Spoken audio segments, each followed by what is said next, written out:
গন্তব্যের পথ যতই কঠিন হোক না কেন আমি আমার লক্ষ্যে ঠিক পৌঁছাবো। আমি ঠিক পৌঁছাবো, ওই উঁচু পথটাতেই আমি পৌঁছাবোই। সে যতই কষ্ট হোক না কেন আমি ঠিক আমার লক্ষ্যে স্থির থাকবো।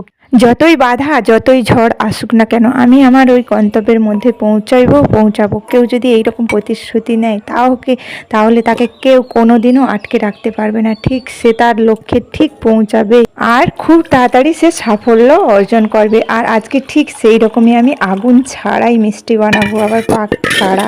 দেখো এটাও সম্ভব, দেখো তাও খুব সম্ভব। তার জন্য আমি এখানে নিয়ে নিয়েছি 300-র মতো আমি মুড়িগুলোকে এখানে গুঁড়ো করে নিয়েছি, যেমন ছাতু সেই রকম দাঁড় নিয়ে নিয়েছি 1/2 লিটার মতো দুধ। আর এখানে দুধগুলো চিনি একসাথে মিক্সড করে তারপরে মুড়িগুলোকে পরপর দিয়ে ভালো করে পাকিয়ে নেব। আর একটু যেন শক্ত শক্তভাবে হাতের মধ্যে গোল গোল করে একটা শেপ দিয়ে দেবো। দিয়ে একটা খুব সুন্দর একটা হালকা হাতে অল্প ঘি মেখে ভালো করে গোল গোল করে নেব। দিয়ে তারপর পরপর করে তোমার ছাঁচের মধ্যে ফেলে মিষ্টির আকারে শেপ দিয়ে দিলেই রেডি হয়ে যাবে তোমার খুব সুন্দর মিষ্টি, পারফেক্ট পুরো দোকানের মতো।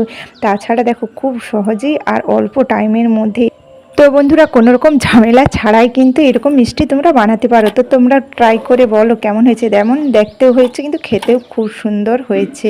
তো তোমরা বানিয়ে দেখো, আর ভালো লাগলে লাইক কমেন্ট শেয়ার করতে ভুলবে না। তো এই রকমই রেসিপি পেতে আমার চ্যানেলটিকে সাবস্ক্রাইব করে রেখো। আর দেখা হচ্ছে নতুন একটা ভিডিও নিয়ে। এখনকার মতো বাই, সবাই ভালো থেকো, সুস্থ থেকো। আর ততক্ষণ তোমাদের সামনে আমি দেখিয়ে দিলাম, দেখো কেটে ভেতরটাও খুব সুন্দর শক্ত হয়েছে।